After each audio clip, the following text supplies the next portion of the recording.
Let's start by installing NestJS. Click Documentation, and here we will have the commands to install NestJS. So the first command is to install the NestJS CLI globally. I already did it, so let's run the second command.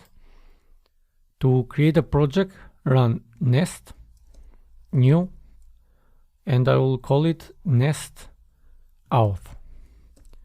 Also, I will add another flag, which is skip git, because it will highlight the files when they are not committed. So I'll pick npm in this case, and let's wait till it's completed.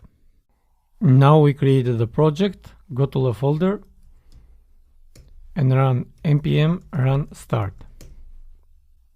The project now is running, and let's open the browser and go to localhost port 3000. This is our running NestJS app.